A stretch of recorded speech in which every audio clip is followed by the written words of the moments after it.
Vamos a caminar tranquilas por Colombia y por la paz. La paz suma. La paz nos acerca a la Colombia que queremos. Vamos a empezar a grabar. ¡Prepárense!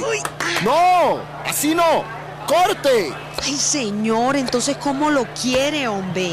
Maía, corte cebolla, corte carne, corte julianas, corte jardineras, pero corte algo. Esta vez, los famosos estarán al otro lado de la mesa. MasterChef Celebrity. Lunes a viernes, 9:30 de la noche. Por RCN. Maía, ¿ya acabo de cortar las cebollas? No, señor, no he terminado. Las voces de los verdaderos protagonistas. Verdaderos protagonistas son los invitados a Voces RCN en la tarde-noche de hoy. En primer lugar está con nosotros Salud Hernández Mora, que es la corresponsal en Colombia del diario El Mundo de Madrid. Salud, bienvenida como siempre a esta mesa. Encantada, buenas tardes o noches o lo que sea. Está también con nosotros Luis Ernesto Gómez, quien fuera viceministro del Interior. Luis Ernesto, gracias por acompañarnos. Buenas noches, un gusto estar aquí con todos los compañeros de la mesa. Otro de nuestros invitados es David Barguil, dirigente conservador. Doctor Barguil, que acaba de llegar además, gracias por estar aquí. A usted, Juan Carlos, por la invitación y a los compañeros de panel. Buenas noches. Que estaba en reunión con la doctora Marta Lucía Ramírez, nos dice. No, estábamos en la plenaria del Congreso. La reunión es ahora. Ah, ¿a esa hora después del programa? Sí. O sea, que va a llegar bien preparado, claro. Después de Tateado. Y tarde. Y nuestro otro invitado es Andrés Hoyos, el director de la revista El Malpensante. Gracias por estar aquí, Andrés. Gracias, Juan Carlos. Debo decir, porque pues me estaban cargando muy duro en las redes, que El Malpensante realmente no tiene nada que ver con lo que yo digo aquí. Yo digo aquí como ciudadano y como columnista y como persona, pero no como director de la revista. ¿Pero eso significa que El Malpensante es más seria que usted o que usted es más serio que El Malpensante? La del Malpensante es más seria, pero sobre todo es distinta, no se mete en política, nunca se metió. Oiga, tengo aquí en mi mano el número de este mes de junio y está dedicado al fútbol. Sí, señor. Oiga, hay buenos artículos. Mire, ahí, bueno, hay de grandes literatos, por ejemplo, Vladimir Nabokov, tiene un artículo titulado La soledad del portero, el autor de Lolita, la famosísima novela. Hay unas crónicas de Andrés Salcedo, el gol que fundó una estirpe, es una de ellas, un perfil de Carlos Arturo Rueda. Hay una conversación entre Borges y Menotti, gran número este, ¿no? Sí, quedó muy bonito. ¿Para qué? ¿Dónde se puede conseguir El Malpensante? En todos los puestos. En la librería, no hay puestos de revistas en Colombia, realmente no hay. En librerías no quedaron, ¿no? Librerías. Ya no queda. Bueno, muy bien. Bueno, el primer asunto tiene que ver con lo siguiente. El Congreso de la República ha decidido aplazar la discusión de la ley que iba a reglamentar los procedimientos de la justicia o de la Jurisdicción Especial para la Paz, lo que se llama la JEP. Esto ya lo habían dicho ayer algunos miembros de la bancada que es afecta, que es cercana a Iván Duque, el presidente electo, pero esto ha sido aplazado. Ayer justamente en esta mesa decía, por ejemplo, el doctor Jorge Enrique Robledo, del Polo Democrático, que el gobierno de Duque ha empezado mal, porque la idea de este proyecto de ley, en caso de que se aprobara la ley, era pues precisamente que las víctimas conocieran rápidamente o muy rápidamente pues la verdad de lo que había ocurrido en el conflicto y demás. ¿Cómo se puede interpretar el hecho de que se haya producido este aplazamiento y de que Duque pues haya logrado imponer sus tesis en el Congreso de la República? Se lo pregunto inicialmente a Luis Ernesto Gómez. Bueno, yo creo que pues esos mismos que hoy están votando que se debe aplazar la JEP y la discusión de la reglamentación, pues han sido los mismos congresistas, que no ha cambiado el Congreso, se posicionan los nuevos congresistas electos el 20 de julio y esas mismas mayorías que apoyaron la implementación de la paz, que apoyaron el acto legislativo para la paz de justicia transicional, que apoyaron la ley estatutaria que hoy se encuentra en la Corte, pues son las mismas mayorías que están hoy aprobando el aplazamiento hasta que llegue el nuevo gobierno. Sin duda, una enorme incoherencia. Coherentes son, el Centro Democrático es completamente coherente. Ellos han dicho de manera reiterada que ellos quieren modificaciones al acuerdo de paz.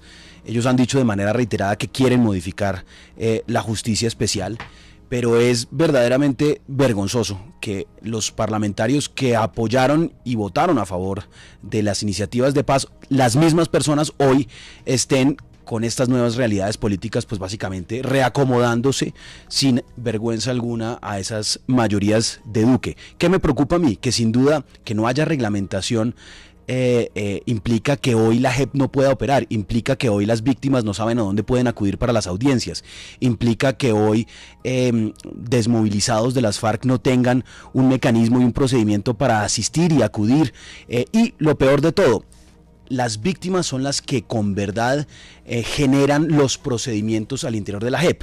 Entonces, cuando llega una víctima y declara que, por ejemplo, Juan Carlos cometió estos y estos delitos, eso es lo que realmente motiva todos los tránsitos y el accionar de la JEP. Pero si las víctimas no tienen un mecanismo para acercarse, no hay un procedimiento establecido, pues esa verdad no se va a conocer y entonces el proceso de paz, hay que decirlo así de claro, se paraliza. Y la verdad y la justicia y la reparación se paralizan. O sea, ¿usted cree que la mayor parte de los congresistas se voltearon? No, pues no creo, es evidente que se voltearon, absolutamente evidente. Son los mismos tipos votando ahora en contra de lo que habían aprobado. Doctor Barguil, usted es congresista, ¿se voltearon los congresistas? Bueno, buenísima la pregunta y yo primero voy a responder por mí, antes de opinar por el resto.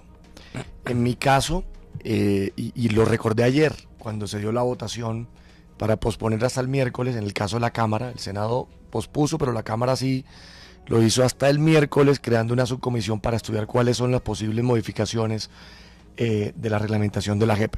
Y mi intervención, ¿en qué consistió? Yo recordé lo que dije cuando llevaron al Congreso la refrendación del acuerdo de paz. Y yo ese día, Juan Carlos, dije públicamente, apartándome de la refrendación vía Congreso, que a uno no le puede gustar la democracia cuando gana, pero no cuando pierde. Y eso fue lo que pasó allí. Hubo un mandato en el plebiscito, yo perdí, porque yo acompañé el sí. Hubo un mandato en el plebiscito donde las mayorías dijeron no, y el gobierno y el Congreso decidieron pasar por encima de esas mayorías y hacer la refrendación vía Congreso. Yo me opuse. Y desde ese momento dije que no acompañaría, por supuesto, ninguna de las iniciativas de la implementación, teniendo en cuenta que no estaba de acuerdo con que se aprobara vía Congreso. Así he venido actuando, es decir, en mi caso yo no he cambiado de posiciones, lo que he venido haciendo en el último año, porque es que justamente lo que estamos viviendo hoy es el resultado de eso. O sea, tú pensabas que había que acabar con el proceso entonces. No, yo consideré que había que recoger, digamos, todas esas observaciones, preocupaciones, y había que someterla a otro tipo de mecanismo o al consenso de las distintas fuerzas, las del sí, las del no, y buscar un mecanismo objetivo para que se diera una nueva aprobación. Pero es que usted entonces, cuando en una elección pierde, ahí sí la democracia vale, pero para el caso del plebiscito no. ¿Le parece que ese plebiscito entonces para qué se hizo? ¿Para qué se llevó a las urnas? Eso no es serio en democracia, pero termino. Vea, justamente hoy estamos viviendo lo que no debió haber pasado. Porque es que la paz, y un tema tan importante como la paz, tiene que obedecer a un acuerdo de Estado, para que hayan garantías. Es que pienso incluso en las garantías para los guerrilleros que se han desmovilizado, las garantías jurídicas, no estar en este limbo.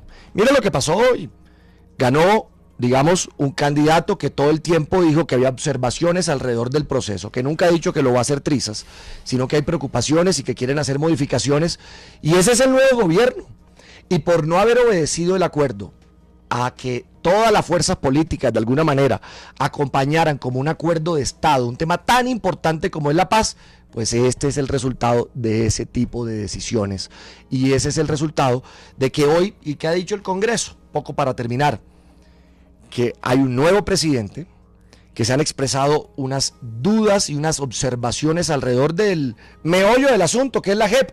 No nos digamos mentiras, es decir, el corazón, y digamos, donde radican todas esas preocupaciones son en la JEP. ¿Por qué además? Porque la hemos visto actuando. Es que con lo de Santrich, por ejemplo, pero es que fue absolutamente vergonzoso el comportamiento. No está reglamentado, David. Pero claro, pero por ejemplo, la falta de reglamentación es lo que permite que hoy los magistrados de la JEP tengan amplia interpretación del reglamento. Seguimos aprobando lo que este gobierno ha venido liderando, que ha tenido David, o que ha desembocado en las actuaciones de la JEP, que son vergonzosas, ustedes o buscamos los consensos para que eso salga bien y no nos lleve a un acuerdo de Estado alrededor de la paz. No pueden exponer las vacaciones. Y eso es lo que se va a hacer. Pero es que perdió. A ver, el que ganó fue otro gobierno, no es el suyo. Adelante, doctor Barguil. ¿Ya terminó usted? Sí, señor. Bien. Andrés Hoyos.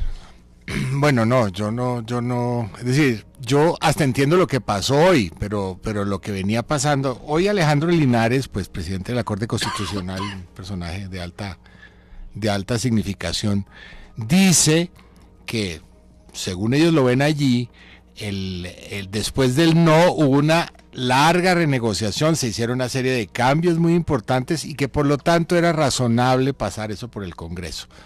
Ahora, lo que dice David Barguil aquí sí me parece muy peculiar. O sea, descarrilar en ese momento el proceso era matarlo. O sea, no sé si era la idea, si era lo que se quería, pero el proceso se cambió. El pacto tiene una serie de cosas que no tenía el pacto original, que fue derrotado con el no. Ahora, lo que ha pasado, hasta donde yo entiendo, porque no soy experto en temas parlamentarios, es que, digamos, la lentitud de la reglamentación viene de los últimos meses. Yo en este momento entiendo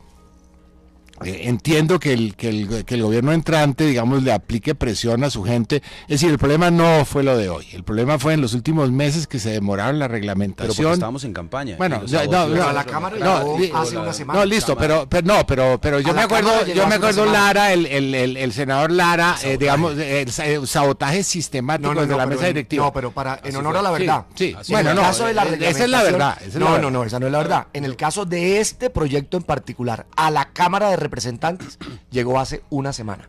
Pero venía el tránsito en el Senado. Sí, pero es que en el Senado justamente yo estoy dando los elementos de juicio para que opinemos. Todos sabemos que allí, digamos, le hicieron, lo empantanaron, y que esa era, entre otras cosas, una campaña derrotada, la campaña de Vargas Lleras, tratando de prenderle una vela a Dios y otra al diablo, y al final terminó derrotado, maltrató el proceso de paz. Sí. O sea, ahora lo que pasó hoy se entiende, llega el nuevo gobierno y dice paren, sí, yo sí pues creo que ahí sí es muy difícil decir que no. Salud, Hernández. Pues a mí me parece lógico que haya parado primero porque sería absurdo reglamentar una cosa de una ley que todavía no ha pasado. La Corte Constitucional está, que yo sepa, en el campo de la Corte Constitucional, que es la primera que tiene que decir si esa ley vale. ¿Qué tal tú apruebas un reglamento de una ley que todavía no tiene el visto bueno de la Corte Constitucional? Es absurdo. Es decir, no tiene sentido. Los tiempos no tienen sentido. Entonces, primero, lo lógico es que la Corte Constitucional haga su trabajo y diga si eso es constitucional o no constitucional. Eso para empezar. Segundo, es que hubo un plebiscito, que aquí la democracia es estupenda cuando me gusta, y si no, pues me la paso por encima. Y luego ha ganado otro señor. Entonces, pero sobre todo, es que primero tiene que aprobar la Corte Constitucional, que no están todos de acuerdo, porque como esto es un pegote que le pusieron a las altas cortes, tampoco están todos de acuerdo. Entonces, primero, que lo apruebe la Corte Constitucional y después lo reglamentan. Si Santos no fue capaz, porque como cuando tú gobiernas solo con el chantaje de la mermelada, pues claro, cuando ya no tienes poder y no tienes mermelada o ya no la vas a poder repartir, la gente, cuando no es por convicción, sino por compra de voluntades, pues resulta que la gente no te camina. Pero además, ¿qué van a hacer cuando no tengan a Santos para darle leña? Los tiempos están al revés. Tú llevas 8 años hablando de 2 gobiernos anteriores, entonces tampoco pasa nada. Los tiempos están al revés. Primero, lo lógico es que la Corte Constitucional apruebe o no apruebe la ley y después se reglamente esa ley. Eso no, me además parecería. Porque puede hacer modificaciones. Pues te digo, y el reglamento no que se apruebe puede incluso hacerse en virtud de unas normas que van a ser modificadas posteriormente, es decir, que terminaríamos aprobando una serie de reglamentos sobre, de pronto, normas que no van a existir. Por eso, ¿no? O que de pronto ha cambiado. Yo le preguntaba, es que ¿puede o no, tiene facultades hoy el Congreso, y tú como congresista, senador electo, representante a la Cámara actualmente, tendrías la posibilidad legal y constitucional de avanzar en esa reglamentación, o estás obligado y te impide la Corte Constitucional el que no haya sido después de 6 meses que lleva eso allá en estudio de la Corte?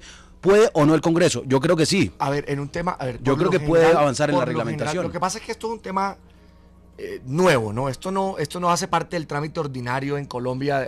Estamos hablando del proceso de paz, la norma marco, que es la que está estudiando la Corte Constitucional. Lleva 6 meses. Oye, que hacen 6 meses que la estudien. Es que se pasan toda la vida estudiando algo meses y años. Porque trabaje. Y al Congreso siempre sin duda. En eso coincido con Salud. Y tiene tribuna a darle palo. Y por eso vuelvo a repetir. A la Cámara, no hablo del Senado. Yo no sé cuánto duró en el Senado.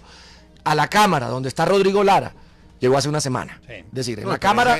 Hay noticias del hombre trancando cosas. Pero tú te referías a la ley estatutaria, Andrés. Sí, eso fue sobre la reforma política. Que hubo sabotaje y la reforma política. Pero en esta iniciativa llegó hace una semana y se le dio trámite inmediato. Es decir, para ser sinceros. Sí. Ahora, el deber ser, Luis Ernesto, es que haya norma y luego haya reglamento de la norma. Ese es el deber ser. Ahora, estamos hablando de un tema tan importante como la paz. Si tampoco hay ningún impedimento para que se pueda ir adelantando el trámite. Lo que pasa es que puede suceder lo que acaba de decir Salud. Usted sabe cómo es la Corte no solo dice sí o no, la Corte modula. La Corte puede cambiar, la Corte puede modificar.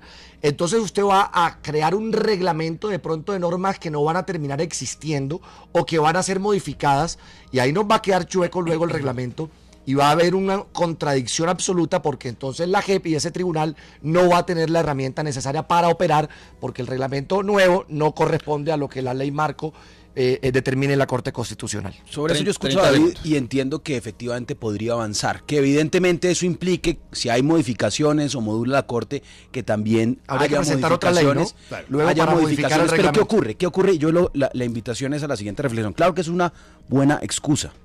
Lo que pasa es que si nos decimos las cosas como son, lo que va a pasar es que se va de vacaciones el Congreso, y básicamente el proceso de paz, o el proceso de paz va de vacaciones. Vamos a dejar el proceso de paz en vacaciones. Yo creo que es un tema de tal importancia para el país. Y la Corte Constitucional, que lleva 6 meses, tú le regañas por una semana. Vamos a dejar todos los meses? procesos de verdad, justicia y reparación de las víctimas en vacaciones. Esa es la respuesta que tenemos como dirigentes para las víctimas del país, como dirigentes para las personas que hoy están en las zonas veredales de transición, que no han iniciado el proceso. Esa es la respuesta que les tenemos. Luis Alberto, ¿tú quieres que hagamos una chambonada o que duremos 15 días generando los consensos? Con un nuevo Congreso, con un nuevo gobierno. ¿Cuál es el argumento? Para que haya una paz que obedezca a un acuerdo de Estado y no a que siga un sector. ¿Sabes cuál es el argumento? El argumento es que van a seguir debatiendo. De que solo un sector de la población imponga una paz a la mayoría, porque la mayoría fue la que ganó y la que dijo que no le gustaban muchas de las cosas que ustedes aprobaron, o que nosotros también, porque yo incluso acompañé el plebiscito y perdí, salí derrotado y dije, pues si no al pueblo no le gustó, por ahí no podemos seguir. Pero óigame bien, ¿usted no cree que si usted quiere paz, quiere reparación a las víctimas, que es bueno que haya un consenso y saquemos una cosa como un acuerdo de Estado que le sirva a todos? Estoy de acuerdo con ¿O quiere seguir haciendo pelea política? Por eso le digo, no se vayan de vacaciones, sigan trabajando. Ustedes pueden hacer todas las modificaciones que quieran. La excusa no puede ser, o sea, sí, claro, hay realidades políticas nuevas. Hay que buscar una concertación con el presidente electo. No se trata de imponerlo anterior. Pero entonces no se vayan de vacaciones, trabajen. No se vayan de vacaciones, trabajen. Nos quedamos y que ese no es el tema. Oigan, me toca ir a una pausa y cuando volvamos de la pausa les vuelvo a dar la palabra. 7 de la noche, 2 minutos. Ya regresamos en Voces RCN. Participe en los sorteos de fabulosos premios con el ahorro ganador del Banco Popular. Siempre se puede. Las noticias en RCN Radio. Dirige Yolanda Ruiz.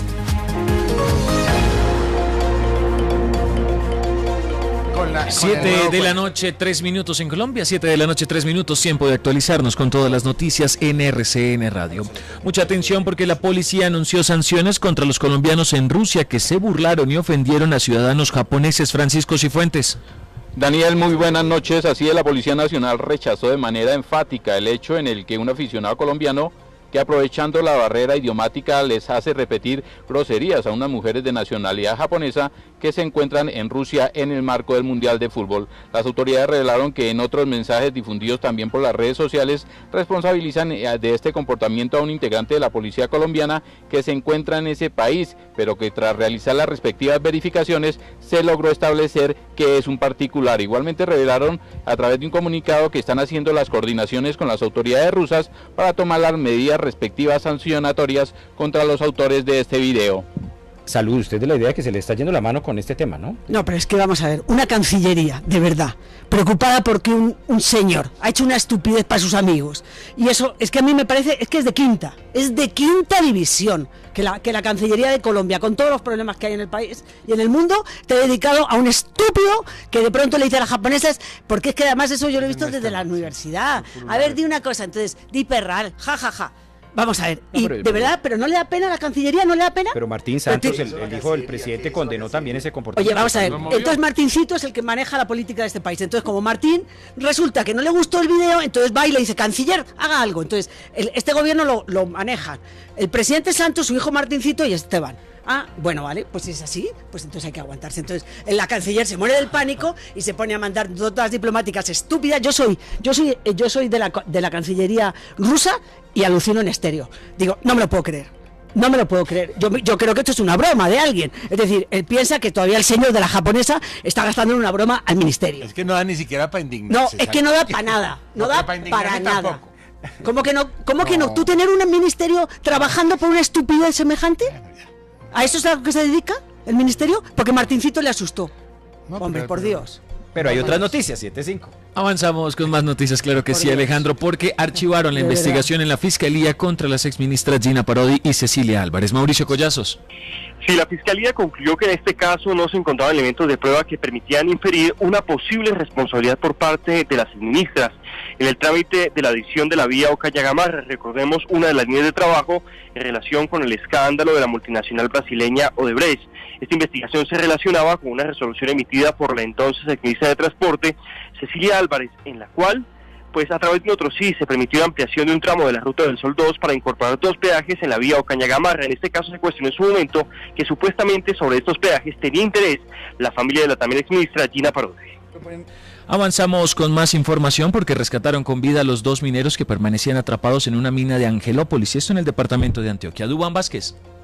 Así es, Daniel, buenas noches. Pues socorristas de salvamento minero del DAPAR rescataron sanos y salvos a los 2 trabajadores que se encontraban atrapados en una mina de carbón que colapsó desde el lunes en Angelópolis, suroeste antioqueño. Este socavón, ubicado en la vereda Montechelo, a 2 kilómetros de la cabecera municipal, sufrió una inundación y posterior desplome de las paredes internas, lo que dejó a 450 metros de profundidad a los 2 mineros. De acuerdo con el capitán René Bolívar, coordinador de emergencias del DAPAR, se suministró allí oxígeno a través de una manguera hasta que se logró remover el material y rescatar con vida a los 2 trabajadores tras 22 horas de permanecer bajo tierra.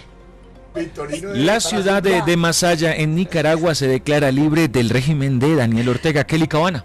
Masaya, la ciudad que fue cuna de la revolución sandinista hace 40 años y que hoy lidera las revueltas contra el presidente Daniel Ortega, se prepara para el autogobierno, después de echar al alcalde, encerrar a los policías en el cuartel y haberse fortificado tras un centenar de barricadas. Tras librar cruentas batallas, los ciudadanos de Masaya consiguieron recuperar su territorio y montaron un auténtico fortín al que los únicos que tienen acceso son los camiones que transportan víveres y las organizaciones de derechos humanos. Fuerzas progubernamentales se lanzaron hoy una fuerte ofensiva para recuperar el control de la ciudad, declarada por sus pobladores en rebeldía, lo que dejó al menos 3 muertos. Y cerramos esta ronda de noticias contándoles que el presidente electo Iván Duque recibió varias llamadas de felicitaciones por parte de mandatarios del mundo. Daniel Jerez. El presidente electo de la República, Iván Duque Márquez, continúa recibiendo llamadas de varios dirigentes políticos de todo el mundo tras haber obtenido el triunfo en las urnas el pasado domingo. Este martes, Duque tuvo comunicación con otros mandatarios, quienes le expresaron un mensaje de felicitación y respaldo. Pedro Sánchez, presidente del gobierno español, Benjamín Netanyahu, primer ministro israelí, Mauricio Macri, presidente de Argentina, y José María Aznar, expresidente del gobierno español. ¿Qué pasa en el mundo digital? En el mundo digital es tendencia el delantero colombiano Radamel Falcao García, quien en sus redes sociales publicó un emotivo mensaje tras la derrota de la selección en su debut contra Japón en el Mundial de Rusia 2018. Triste por la derrota, pero con la fe que podemos convertir esta adversidad en una oportunidad que nos permita obtener los resultados que todos queremos. Fue el mensaje que publicó Falcao García, que además jugó su primer partido en un Mundial después de perderse la cita de Brasil 2014. Esta y más información en rcnradio.com y en Twitter, @rcnradio.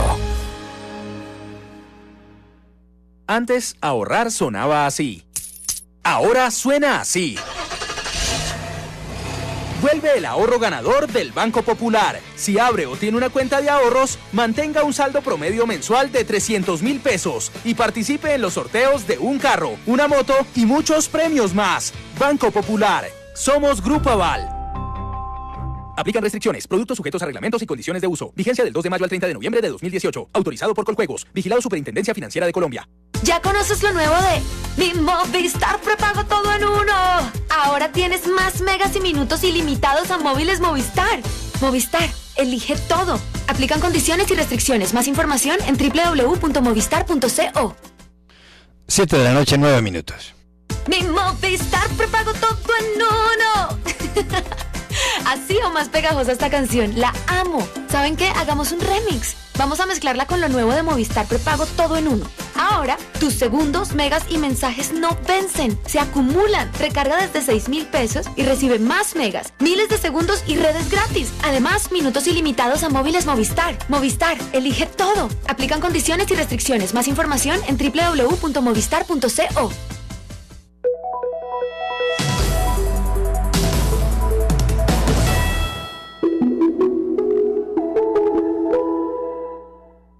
¿Quieres una bebida con mezcla de frutas? Prueba Biofruit. ¿Quieres una deliciosa explosión de sabores? Prueba Biofruit. ¿Quieres algo diferente? Prueba Biofruit.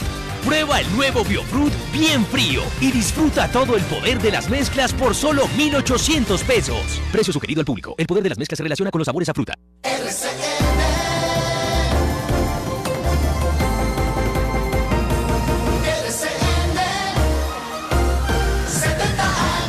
Los vivimos contigo. Usted escucha Voces RCN. 7 de la noche, 11 minutos. La Fiscalía está investigando la confusa muerte de un joven universitario en una estación de Transmilenio aquí en el norte de Bogotá, al que un policía le habría disparado por tratar de colarse en el sistema. Javier Barragán. La Fiscalía General de la Nación adelanta una investigación por la muerte del joven universitario Andrés Camilo Ortiz Jiménez, de 19 años de edad, a quien al parecer un uniformado de la policía le habría disparado. De acuerdo a las primeras hipótesis del hecho, el joven, en compañía de sus amigos, intentaron colarse en la estación de Transmilenio ubicada en la autopista norte con calle 142, situación que supuestamente motivó la reacción del policía. Habló Erika Ortiz, hermana del joven, quien manifestó que era un estudiante de contaduría de la Universidad Nacional, al que le tenían mucho cariño por lo aplicado que era para el estudio, por lo que pidió a las autoridades investigar el caso a fondo. Cuando ellos se van a colar, lo que hace el celador que está en la estación es llamar a la policía. Llama a la policía, pues efectivamente llega la policía. Cuando mi hermano y pues el grupito de amigos ve a la policía, pues ellos lo que hacen es salir de la estación y salir corriendo. Cuando ellos salen corriendo, pues ellos llegaron a cierto punto. En el momento que ellos van a coger el taxi, en ese taxi venía el policía. Lo que hace el policía es sacar su arma de dotación, pegarle un tiro en la cabeza. Sin embargo, el coronel Juan Carlos Patiño, oficial de inspección de la Policía de Bogotá, respondió que se inició una indagación por parte de la Fiscalía, en donde se habla de una persona muerta y un policía herido.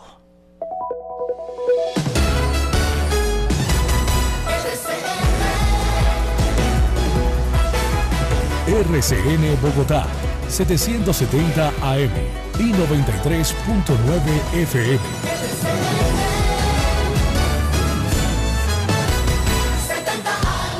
Los vivimos contigo. Cuando mezclas cumbia y electrónica, creas algo bueno. Pero cuando mezclas una Bretaña bien fría, con zumo de limón, en un vaso con sal en el borde, creas algo delicioso. Bretaña michelada. Prueba esta mezcla y crea la tuya. En el año del Mundial, inevitablemente se respira fútbol. 64 partidos, 12 estadios y 24 horas de cubrimiento con la mejor selección de comentaristas y locutores de la radio. Julio César Gómez, Mike Fajardo Escobar, Ángel Julio Rodelo, Henry Jiménez, Bambino Henao, Jaime Orlando Pulido, Carlos Giraldo, Rafa Guerra y Jorge Eliezer Torres. Entre a antena2.com.co y rcnradio.com y entérese de cada nuevo detalle de la Copa del Mundo.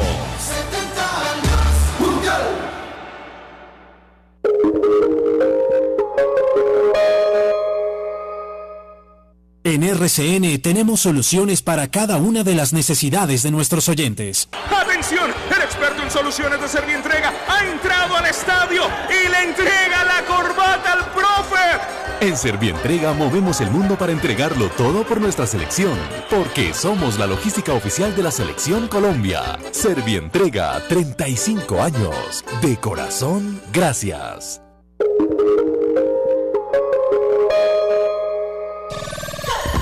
Efecti, el giro oficial de la Selección Colombia.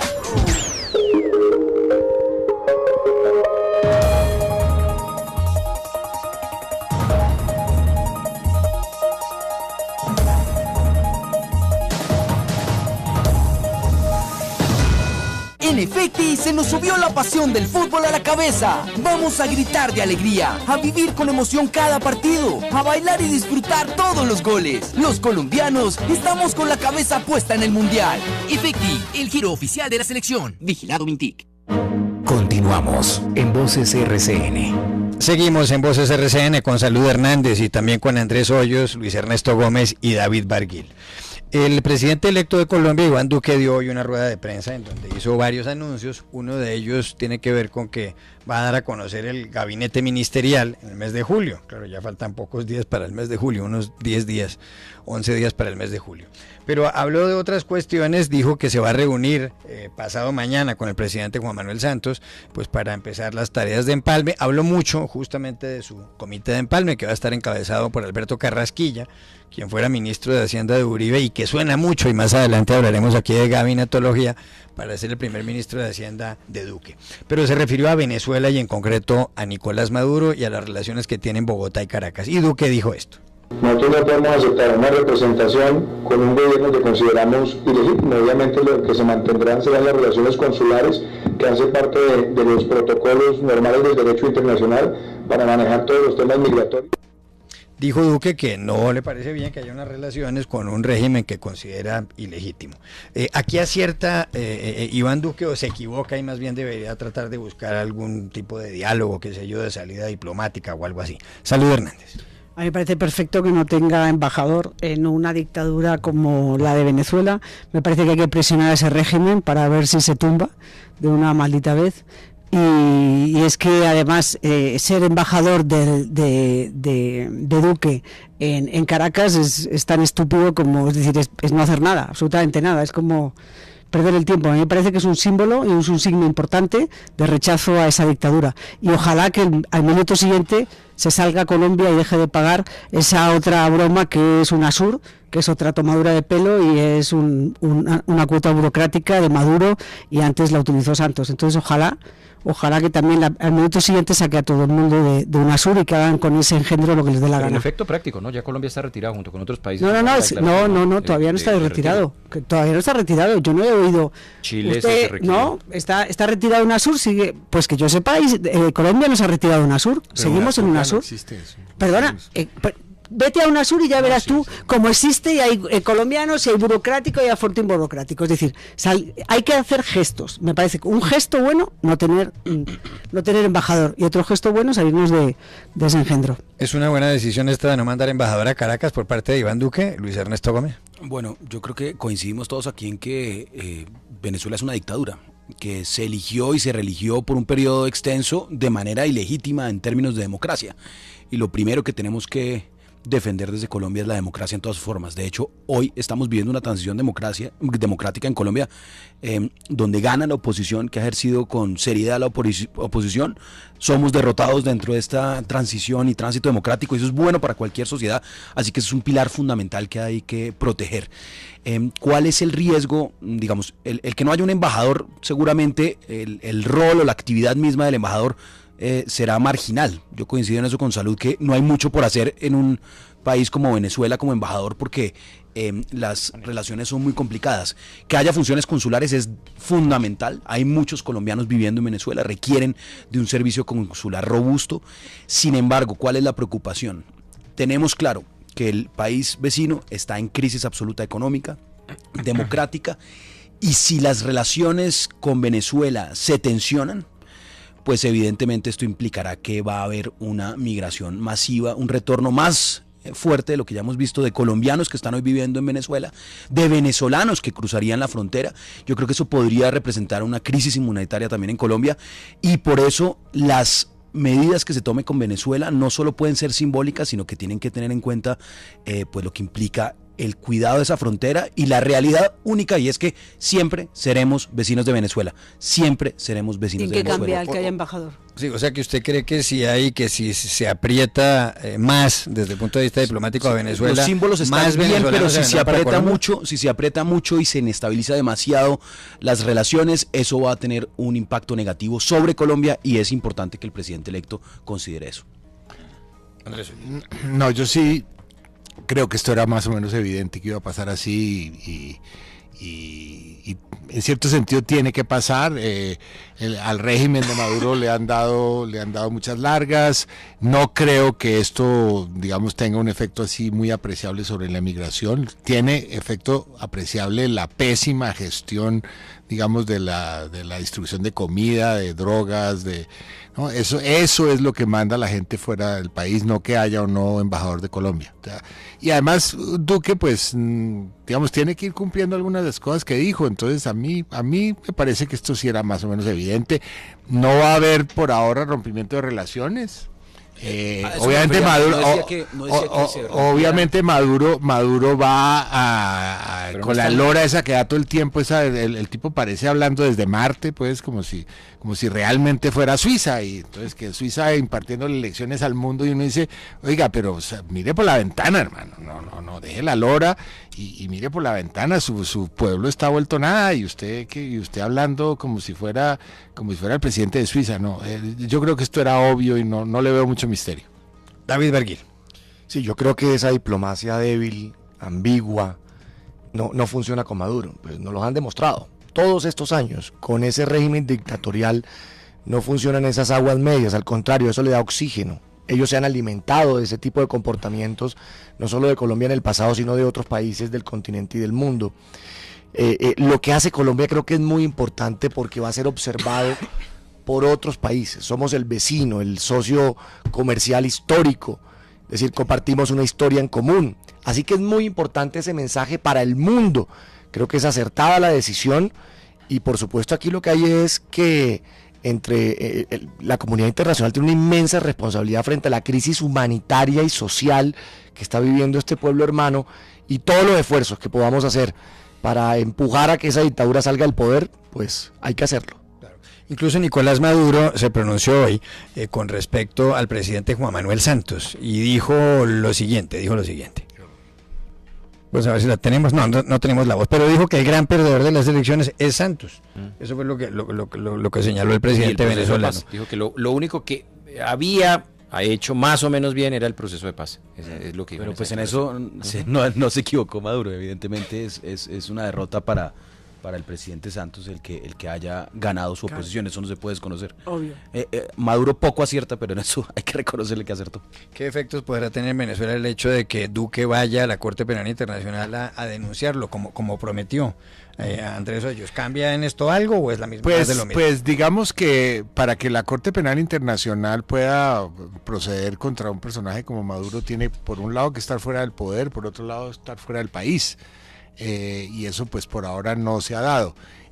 Yo creo que un tipo como Maduro puede terminar en la Corte Penal Internacional, y es perfectamente legítimo llevarlo allá, porque pues él ha cometido crímenes de guerra, ha habido asesinatos, ha habido muertos en las calles que son directamente atribuibles al régimen, de modo que eso no va a tener efecto ahora, pero una de las razones por las cuales, y esto pues es el viejo cuento de Churchill, los dictadores se mantienen en el poder, es que saben que cuando bajen les va a ir muy mal. Por eso es que hay que sacarlos. Por eso, pero el famoso cuento de Churchill era que uno cuando está encima de un tigre se siente hiperpoderoso, pero no se puede bajar porque si no el tigre se lo come. Claro. Y eso es lo que le pasa, y Maduro sabe que no se puede ir porque entonces le van a descubrir todos los robos. O sea, esa es una cleptocracia, y eso es un horror. Allá hubo, digamos, una cosa es corrupción y otra cosa es saqueo, que fue lo que hubo en Venezuela. Corrupción ahí, no, fea, horrible, pero saqueo, esta cosa, $1 billion ha recibido el chavismo, el país, y en ese momento no tienen con qué comprar medicinas y con qué comprar comida. Eso es absolutamente vergonzoso, casi no tiene precedente en el continente. 7:24 p.m. Ya regresamos en Voces RCN.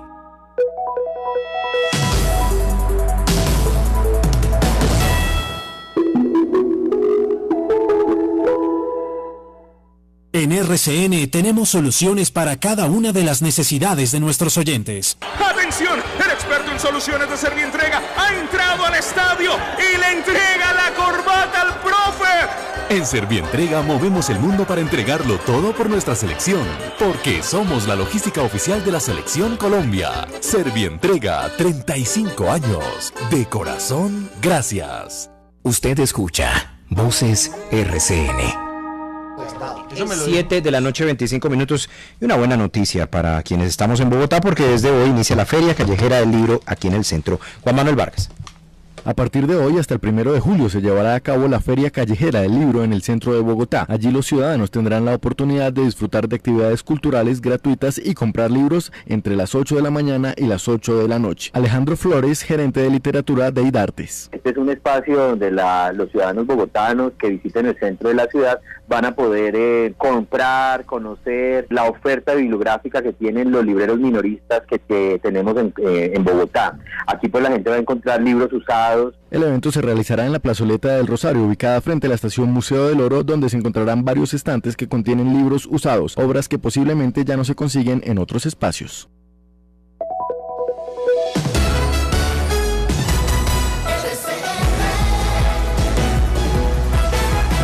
RCN Radio, 70 años.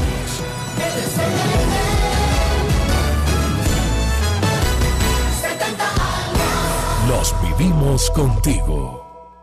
¿Cuál es esa rica gaseosa? Tropicola ahora con más sabor. ¿Y cuál es la que rinde hasta para la visita? Tropicola ahora con más sabor. 1.75 litros y por 2.000 pesitos. Con ese precio y ese sabor, la fiesta es de precio. Toma la mejor decisión con Tropicola 1.75 litros por solo 2.000 pesitos. Ahora con más sabor. Tropicola. Precio sugerido al público. Viva el Mundial de Fútbol Rusia 2018 con la más sofisticada plataforma de información deportiva de América en antena2.com.co, con la mejor selección de comentaristas y locutores de este lado del continente. Roger Taborda, Bambino Quintero, Shango Cárdenas, Carlos Zapata, Uber Montoya, Elmer Pérez Zapata, Pepe Garzón, Jairo Garzón y Alberto Mercado. También entre a rcnradio.com y entérese de cada nuevo detalle de la Copa del Mundo. En mi tienda hay un dicho que siempre cumplo: hoy no fío y mañana tampoco. Pero es que desde que Postobón bajó el precio del litrón a 1.500 pesos, ya nadie me pide fiado. Mis clientes andan felices y la verdad es que yo también. Con litrón a 1.500 pesos vendo más, gano más y mis clientes siempre vuelven. Así es. Ahora con litrón de Postobón y Pepsi puedes ahorrar mucho más, porque bajamos su precio a tan solo 1.500 pesos. Búscalo en tu tienda más cercana y refréscate con tu sabor favorito al mejor precio. Precio sugerido al público. En 70 años, RCN te ha contado la historia así. El 20 de septiembre del año 2000, la colombiana María Isabel Urrutia gana medalla de oro en los Juegos Olímpicos de Sydney en levantamiento de pesas, entregando a Colombia la primera medalla dorada en su historia. A ver, Nigeria, por el oro. Si lo levantas oro y Colombia plata. Arriba, al hombro. Ya no pudo. No pudo. ¡Colombia! A ver, ¡Colombia es oro! ¡Colombia es oro! Oro, Colombia.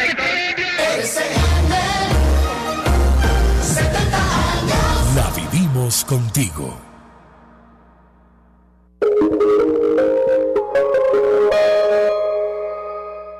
RCN se identifica con la tranquilidad. ¿Aló? Mami, me encontré un gatico. Oh, mi hijo, pero su abuelo es alérgico.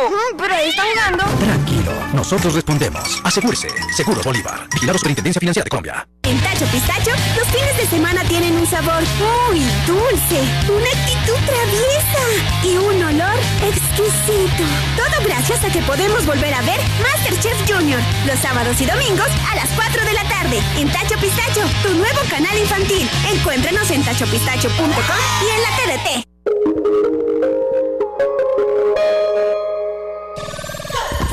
Efecti, el giro oficial de la Selección Colombia.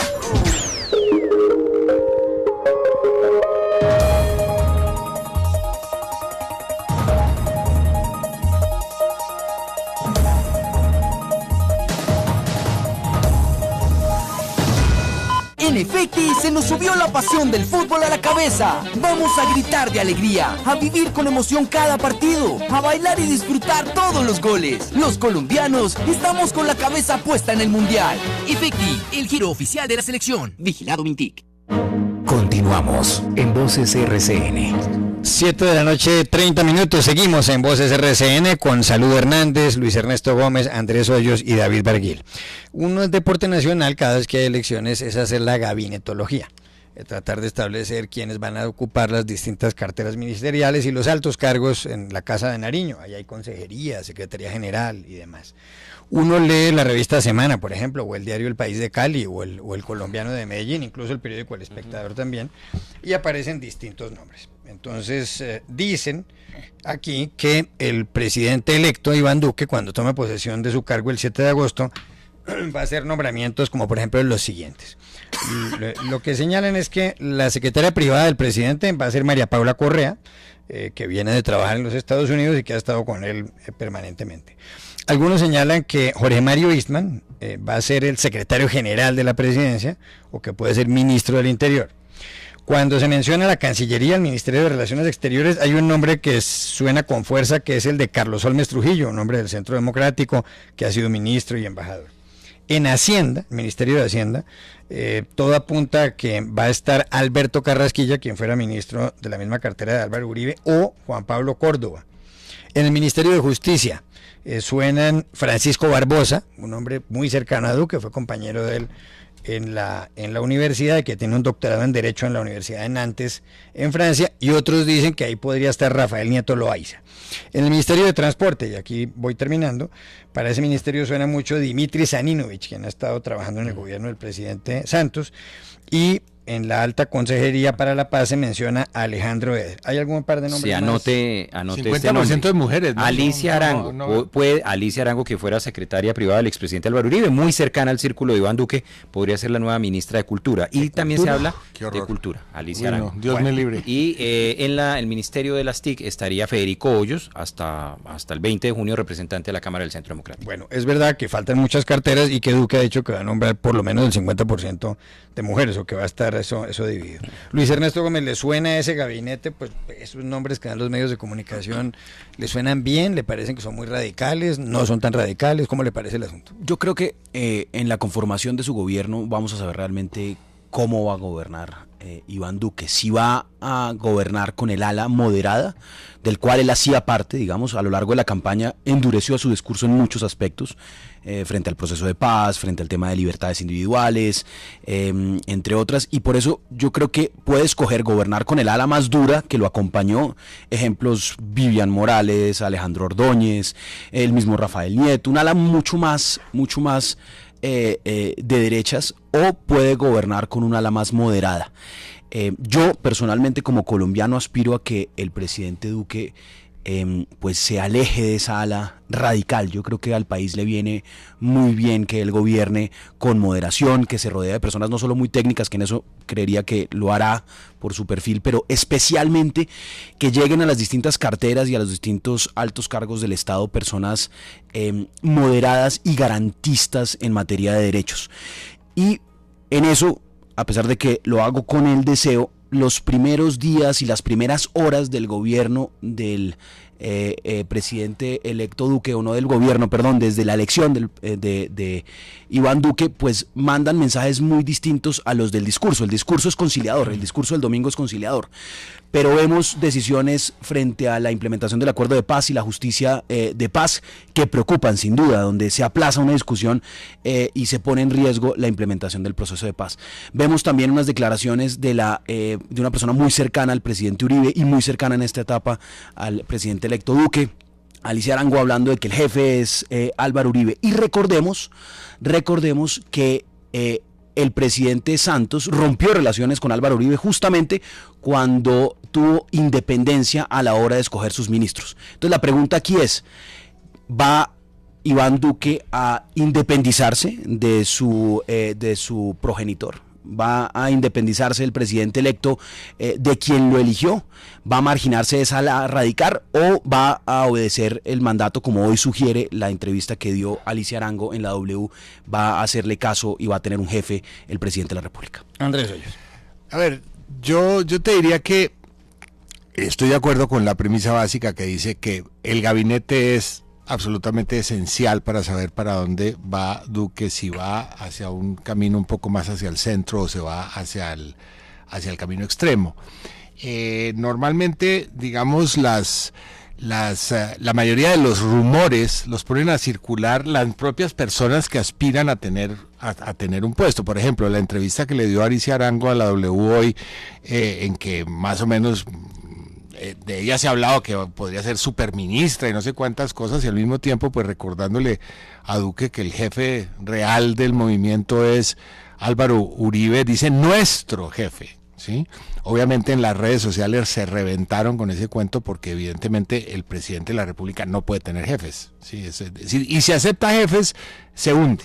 Pero Andrés, en aras de la verdad, porque se comentó mucho ese trino, luego cuando uno ingresaba... El audio lo dice clarísimo. Ah, bueno. En el audio está absolutamente claro, es una cosa muy relamida y no sé qué, etcétera, pero sí dice eso exactamente. Lo que pasa es que el periodista tituló y después cambiaron el titular porque pues todo empezó con Julio Sánchez de una manera un poco obsecuente, aproximándose a Alicia Arango como la gran valquiria, la gran poderosa.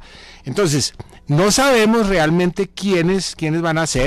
Los rumores son, digamos, en la mayoría de los casos puestos por los propios políticos. Los periodistas, si uno los quiere mucho, tienen que trabajar, entonces tienen que vivir de las especulaciones, pero dudo mucho que Duque haga lo que hizo Juan Manuel Santos, que fue darle un gran poder en 2010 a Vargas Lleras, el gran enemigo de Uribe, que eso fue un reto de frente. Entonces Duque no va a nombrar un enemigo de Uribe en un ministerio, eso sería una torpeza además, pero aspiremos a que gobierne. ¿Pero por qué una torpeza, Andrés? Pues porque eso... ¿El presidente es quién, Duque o es Uribe? No, pero es que tú puedes, digamos, a Santos eso le costó gobernabilidad la que tú quieras, eso fue un error para mi gusto, pues es mi opinión es que Santos sacrificó su gobernabilidad, hizo alianzas, por ejemplo, con Ernesto Samper, que yo no las entendí nunca, jamás, eso no se entiende por qué hizo eso, pero bueno, eso es el pasado y eso ya pasó. Una cosa es que no nombre un enemigo de Uribe y otra cosa es que nombre a los dinosaurios del alto uribismo, a Alicia Arango, a esta gente pues en cuyo caso estaríamos en muy mala noticia, y hay un miembro del gabinete del que no se habla, que se llama Álvaro Uribe, ¿sí? Entonces el problema es de ministro, ese es un superministro ahora y presidente del Congreso, que tiene un problema en estas circunstancias, y es que puede producir el efecto contrario al que a él aspiraría a producir, porque si se mete demasiado acaba o maltrata mucho y puede digamos hundir la gobernabilidad de Duque. Entonces yo no sé si lo va a hacer, porque de Uribe se han dicho muchas cosas, pero que sea tonto no se ha dicho nunca. Entonces, en su momento él se dedicó a tumbar, a debilitar a Juan Manuel Santos porque además intuyó que ahí había un camino político. Sí. Vaya que tenía razón, porque acaba de ganar las elecciones, claro. O sea que... Pero lo que dicen algunos miembros de la campaña de Duque es que seguramente Duque va a mantener cierta independencia con Uribe, y además ponen un ejemplo.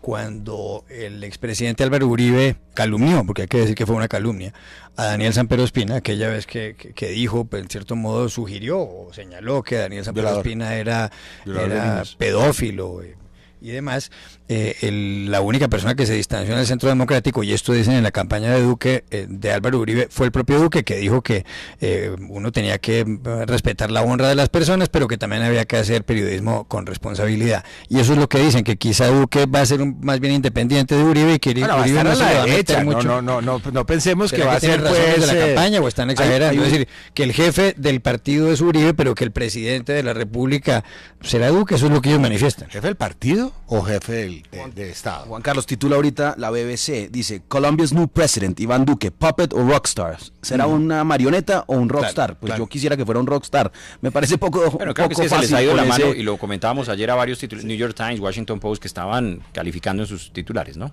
Es que yo creo que si acepta un uribismo demasiado espeso y demasiado tradicional que obedezca a Uribe antes que al presidente, simplemente se está suicidando. Y a Duque también se le puede acusar de muchas cosas, pero no de tonto. Entonces vamos a ver. Ahora, necesitaba comprar pantalones, ¿no? Salud Hernández, el gabinete de Duque, lo que dicen los medios. Yo creo que a diferencia de Santos, yo creo que Duque sí tiene pantalones. Y además hay una cosa que la gente olvida aquí. Santos no traicionó a Álvaro Uribe, que eso no hubiera importado nada entre políticos, y con perdón aquí el político presente, eso es habitual. Santos traicionó a quienes le votaron, que es una cosa muy diferente. Entonces lo que nadie esperaría es que Duque traicione los 10 millones que le votaron. Una cosa es que solamente gobierne para esos 10 millones, que cualquier presidente debe intentar gobernar para todo el país, no para esos 10 millones. Pero otra cosa es traicionar esos 10 millones. Y él lo que no puede hacer, él, a diferencia de otras ocasiones, por ejemplo, Uribe puede nombrar a quien quiera, porque Uribe es Uribe. Si mañana hubiera ganado, si hubiera ganado Germán Vargas Lleras, él no hubiera sido tan importante su gobierno, porque él tiene una personalidad demostrada. Yo estoy de acuerdo en que Iván Duque se va a retratar el del día que escoja su gobierno. Yo no tengo ninguna duda de que no van a estar los dinosaurios, no tengo ninguna duda de que ahí no van a estar. Ojalá sí en sea. su gobierno. No sé si ojalá o no, pero yo estoy segura que no. Y también creo que ojalá, para mí, ojalá haga un gobierno, ojalá haga un gobierno no para contentar a los comunistas de Bogotá. Ojalá haga un gobierno para contentar a sus votantes, que es a los que primero se debe, y al país. Es decir, que sea bueno para sus votantes, porque tiene que ser un gobierno de centro derecha y de derecha. Esto no puede ser un gobierno que mañana nombre a una persona Centro de derecha, rebájanos, déjanos el pedacito de centro ahí. Salud necesita algo ganó, muy de derecha. para estar ganó. cómoda. Él dice que él es de extremo centro. No, tú ni sabes a quién he votado, porque yo nunca lo digo. Tú no, desde luego no he votado a Petro, pero había dos opciones, incluso tres: quedarse en su casa, votar en blanco o votar por Duque. Y además no tengo por qué decirlo. Pero te digo, él se declara de extremo de centro. Eso dice Duque, pues cuando le entrevisté hace poco para El Mundo dijo eso. Pero el que le vota a Duque es centro derecha y derecha. Entonces él tiene que, esto es un gobierno de centro derecha y derecha, espero. Porque lo bueno que sería es que cada uno cuando vota sepa lo que vota. Y si mañana gana Robledo unas elecciones, sepa que eso es una izquierda. Es decir, entonces yo lo que creo es que él va a ser un gobierno de centro derecha. Él no va a hacer un gobierno de derecha, ni va a poner dinosaurios, ni nada. Va a ser un gobierno técnico, va a ser un gobierno de él, no de Uribe. Uribe se ha separado en las últimas semanas de la campaña. Yo estoy segura que va a seguir separado del gobierno, no va a estar yendo a Casa Nariño, y va a ser un gobierno independiente, va a tener que meter la mitad de mujeres, y creo que esos dinosaurios no van a estar. ¿Por qué Salud, dice yo te usted? pregunto, ¿tú crees que pone el ministro de Defensa quién? ¿Uribe o Duque? ¿Tú crees que pone el ministro de Hacienda quién? ¿Uribe o Duque? ¿Tú crees que el ministro del Interior lo pone quién? ¿Uribe o Duque? Yo creo que todos los pone Duque. Yo creo que tiene... Muy ingenuo. Oye, de defensa, te digo, y eso no sería pero tan... te digo, es que primero no conozco a Duque personalmente, es decir, la vez que lo he entrevistado y otra vez que me tomé un café con él. Es decir, no lo conozco, conozco a Marta Lucía Ramírez y sé el tipo de persona que es. Es una mujer, pues, todos sabemos, con carácter. No conozco a Duque. Digo que el día que nombre su gobierno lo conoceremos mejor. Creo que va a ser su primera tarjeta de identidad. Pero lo que sí te digo es que él no va a estar llamando a Uribe para ver a quién pone de defensa, pero tiene que ser alguien de derecha. Lo que no va a poner el Ministerio de Defensa va a llamar a la izquierda a poner a uno de izquierda. Esto es, vamos a ver, aquí, a ver si por una vez en Colombia el que gana no traiciona, como Santos. El que gana no traiciona. Esto no es traicionar a una persona, esto es traicionar un electorado. Ha ganado un electorado de centro derecha y derecha. Venga, yo y él creo tiene, para mí, que nombrar un gobierno así, pero al mismo tiempo saber que hay 8 millones de izquierda que también votaron otra opción. Sí. Es decir, perdón que tengo una pausa brevísima de 1 minuto. 7 de la noche, 44 minutos. Ya regresamos en Voces RCN. Hora de acercarnos. Hora de construir paz. 7 de la noche, 44 minutos. ¿Qué significa 92? 92 puede ser tan solo un número, pero en Colombia significa la cantidad de municipios afectados por el conflicto a los que hemos llegado con sistemas locales de justicia. Significa que hemos construido 38 centros de convivencia ciudadana y 108 casas de justicia. Significa que hemos realizado jornadas de conciliación en 330 municipios para que más de 59.400 colombianos resuelvan sus conflictos de manera pacífica y gratuita y puedan encontrar la paz en cada pequeña acción del día a día. La paz suma, la paz nos acerca a la Colombia que queremos. Continuamos en Voces RCN. 7 de la noche, 44 minutos, y pedía la palabra para hablar sobre el gabinete, la gabinetología que ronda a Iván Duque, David Berguil. Yo lo que quiero es hacer unas reflexiones. Yo creo que los hechos nos pueden ayudar a ilustrar un poco cómo puede ser el comportamiento futuro. ¿Cuáles son los hechos? Aquí acaba de ganarse la presidencia de Colombia un joven de 41 años, es decir, eso significa que el hombre no es ningún pintado en la pared, es decir, es un hombre de verdad inteligente y capaz, que llegó y fue capaz de hacerse a esa candidatura, que en su paso por el Senado todo el mundo le reconoció, digamos, su labor.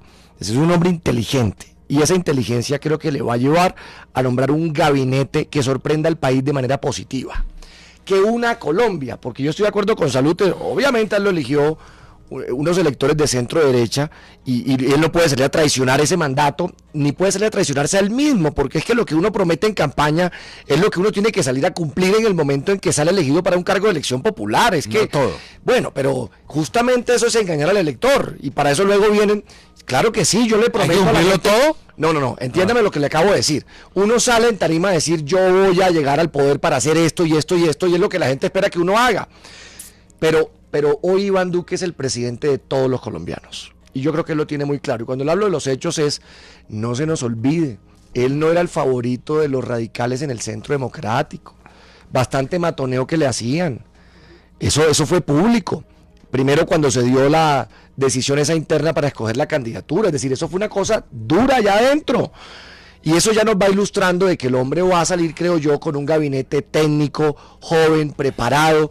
Ha dicho que la mitad serán mujeres. Yo creo que va a sorprender de manera positiva al país para poner a andar a Colombia, para generar tranquilidad en todos los sectores, pero por supuesto saliendo a cumplir lo que le prometió a los ciudadanos en esta campaña. Oye, pero por supuesto, si hace un gobierno con dinosaurios, si empieza también a pagar favores a los partidos que eran santistas y se voltearon, ahí se cayó. Se cayó. Es decir, es que por eso te digo que otra persona se puede permitir el lujo, otro político, de hacer un gobierno que no es tan importante, digamos. Puede ser importante, pero no tan clave.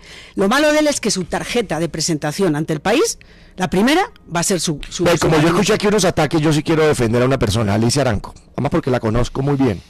Y porque le quiero contar algo. Fue víctima de esos radicales al interior del Centro Democrático que la tuvieron casi afuera durante mucho tiempo. Y esa mujer, por ejemplo, tuvo la visión de rodear y acompañar a Iván Duque desde el día número 1 por ver el talante, las capacidades y la inteligencia de Iván Duque. Pero declaró que el jefe era otro. Y vea, y salió a rodear a un joven que no tenía en esos momentos o que nadie suponía que podía ser, por una profunda convicción también de que esta nueva generación tiene que tomarse esto y cambiar al país. Así que yo sí creo que esa es una mujer muy valiosa. Como joven, ojalá se comporte y tenga ideas jóvenes. Pero yo quisiera, sobre lo que planteó Salud, disentir, y es que no creo que el votante de Duque sea de derecha o de centro derecha todo. Salud, yo creo que la transición entre primera y segunda vuelta tuvo algo que no podemos negar, y es que las dos figuras, tanto Álvaro Uribe como Gustavo Petro, generaban temores y movían al votante de centro hacia alguno de las dos alternativas que quedaron. El votante de centro se quedó sin opciones. ¿Y qué ocurre? El votante colombiano en primera vuelta expresó con claridad que refrendaba el no cambiar los acuerdos de paz y seguir para adelante. Más del 60% de los votos fueron a candidatos que no modificaban los acuerdos, que se comprometieron a no cambiar los acuerdos. Estoy hablando de Sergio Fajardo, de Humberto de la Calle, de Germán Vargas Lleras y por supuesto de Gustavo Petro, que se comprometieron con la continuidad del acuerdo de paz. Si los colombianos hubieran querido mayoritariamente la modificación del acuerdo de paz, hubiera ganado en primera vuelta Iván Duque. Entonces yo creo que eso es un llamado a la moderación. Los votos de Duque no son de centro derecha, no son todos de derechas. Ahí hay mucho colombiano que sintió algunos temores por la alternativa, que no optó, muchos que votaron en blanco, 800.000 que votaron en blanco, que eso no se puede desconocer y es un llamado. Así que yo creo que el gobierno de Duque también tiene que estar con una moderación, porque su electorado también se lo reclama. Pero es que te he dicho que hay 8 millones que tiene que tener en cuenta. Es que yo no soy idiota. Un presidente no puede gobernar solo para los suyos. Un presidente tiene que gobernar para todos, pero tiene que cumplir un programa. Tiene que intentar cumplir un programa que en algunas cosas tendrá que ceder. Todos sabemos, para conseguir consensos hay que ceder. Pero digamos lo siguiente, digamos que el contingente de derecha es mucho más pequeño que el de centro derecha. Yo creo que el de centro derecha sí es grande. De acuerdo. Por ejemplo, está bastante claro que donde la segunda vuelta hubiera sido con Fajardo, que estuvo a 260.000 votos, yo estoy bastante convencido de que una campaña razonablemente bien hecha de Fajardo hubiera ganado. De modo que el centro también tiene un contingente muy grande. Es absolutamente claro que el miedo a Petro era muy grande, sobre todo en sitios como Cúcuta. 80% de los votos a favor de Iván Duque.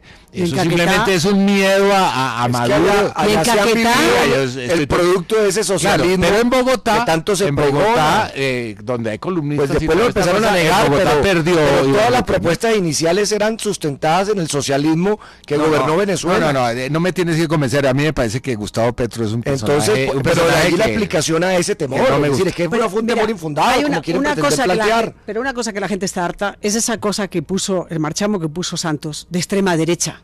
Es que la extrema derecha es mínima, es casi inexistente. Es que Duque no es extrema derecha, porque Santos hizo eso de cara al exterior, para desacreditar al Centro Democrático, para desacreditar a todos sus críticos les llamó extrema derecha. Para que la gente sepa, extrema derecha, eso no es lo que es Duque. Duque para mí es una persona que lo acompañó no es de extrema derecha. Salud. Sí. Es que te he dicho que hay una parte. Te he dicho que hay una parte mínima. Que hay una parte mínima. Digamos, hay una extrema derecha Santos militar, dividió este país en dos.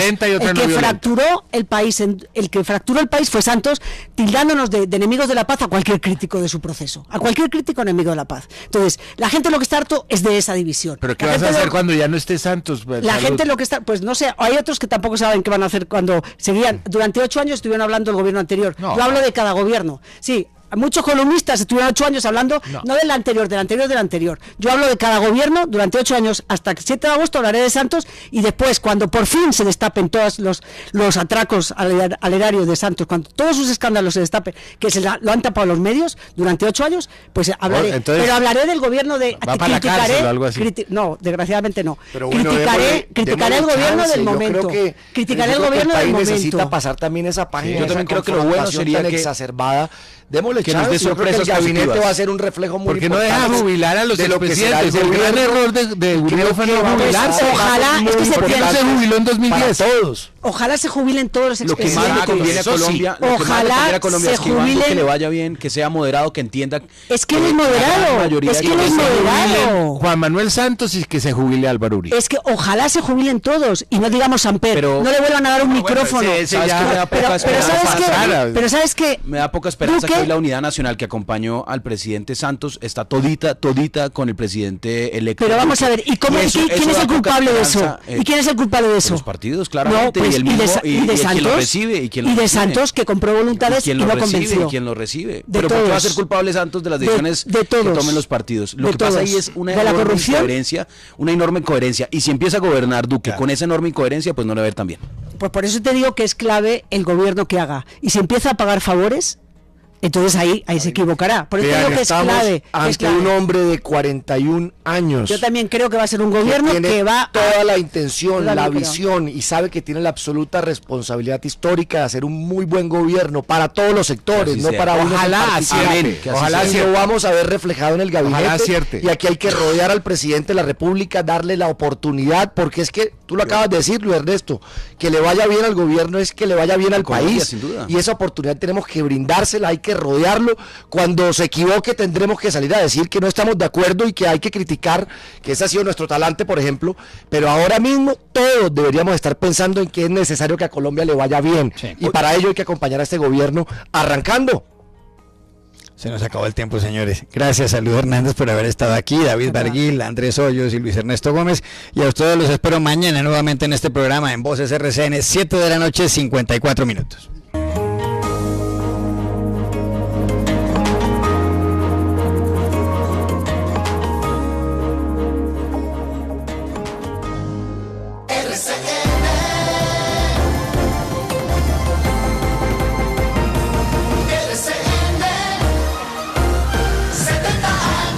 Los vivimos contigo.